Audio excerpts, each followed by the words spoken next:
नमस्कार दोस्तों। आज हम बात करने वाले हैं पाकिस्तान के किराना हिल्स के उस राज के बारे में जो सोशल मीडिया पर वायरल हो रहा है। क्या वहां सच में न्यूक्लियर रेडिएशन लीक हुआ है? और क्यों एक यूएस का स्पेशल एयरक्राफ्ट पाकिस्तान के ऊपर देखा गया? क्या बोरान और बेरियम जैसे केमिकल यूज हो रहे हैं जिससे रेडिएशन को कंट्रोल किया जा सके? आइए इस मिस्ट्री के बारे में सच जानते हैं। किराना हिल्स पाकिस्तान के पंजाब प्रोविंस के सरगोधा रीजन में लोकेटेड है। ये जगह पहले भी न्यूक्लियर एक्टिविटी के लिए जानी जाती है। 1980 में पाकिस्तान ने यहाँ कोल्ड टेस्ट किए थे, जो कि न्यूक्लियर बम के बिना सिर्फ फिसाइल मटेरियल के एक्सपेरिमेंट्स थे। फिसाइल मटेरियल होते क्या हैं? ऐसे रेडियो एक्टिव एलिमेंट्स जो न्यूक्लियर रिएक्शन में एनर्जी रिलीज करते हैं, जैसे कि यूरेनियम 235 हो गया, प्लूटोनियम 239 हो गया। कोल्ड टेस्ट क्या होता है? जब बिना एक्चुअल बम ब्लास्ट किए न्यूक्लियर वेपन को या न्यूक्लियर वेपन के कंपोनेंट्स को टेस्ट किया जाता है। ये सिर्फ डिजाइन वेरीफाई करने के लिए होता है, यानी ये जगह पहले से ही न्यूक्लियर सेंसिटिव रही है।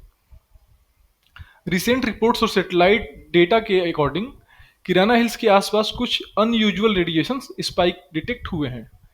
ये सब ऑपरेशन सिंदूर के बाद हुआ, जहां इंडिया ने पाकिस्तान के मुशर्रफ एयरबेस को टारगेट किया था। हालांकि इंडियन एयरफोर्स ने यह क्लेरिफाई किया था कि उन्होंने किराना हिल्स को टारगेट नहीं किया। एयर मार्शल ए के भारती ने बोला, we have not hit Kirana hills, whatever is there. Kirana hills में न्यूक्लियर रेडिएशन के दावों को कंफर्म करने के लिए एक इंसिडेंट ने सबका ध्यान खींचा है। एक खास US aircraft Beechcraft B350 aerial measuring system को पाकिस्तान के आसपास देखा गया। ये aircraft specifically nuclear radiation detect करने के लिए डिजाइन किया गया है, और इसे यूजुअली तब डिप्लॉय किया जाता है जब कहीं रेडियो एक्टिव लीक या न्यूक्लियर इंसिडेंट का सस्पिशन हो।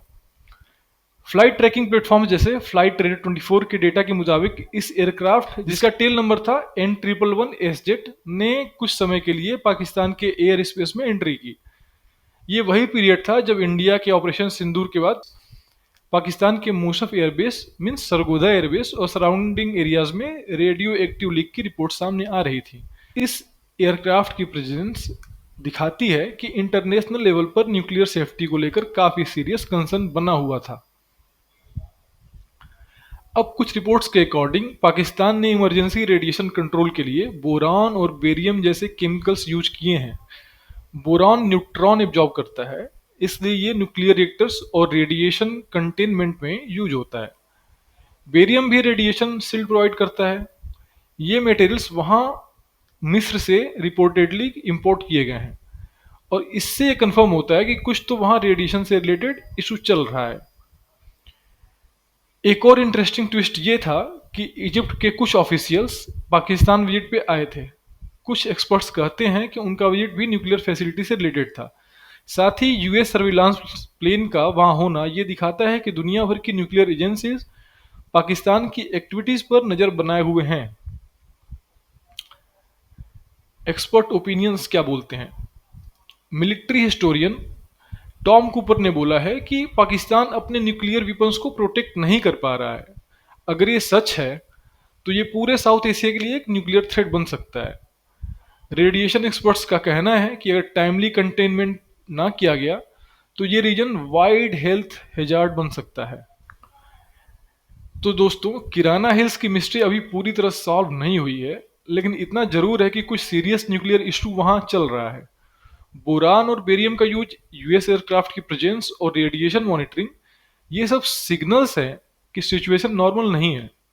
क्या आपको लगता है कि पाकिस्तान अपने न्यूक्लियर असेट्स सेफ रख पा रहा है? क्या इंडिया और वर्ल्ड कम्युनिटी को इस पर स्ट्रॉन्ग स्टैंड लेना चाहिए? आपके थॉट्स हमें कमेंट सेक्शन में बताएं। वीडियो पसंद आए तो इसे लाइक करें, शेयर करें और सब्सक्राइब जरूर करें। मिलते हैं नेक्स्ट वीडियो में, तब तक के लिए जय हिंद।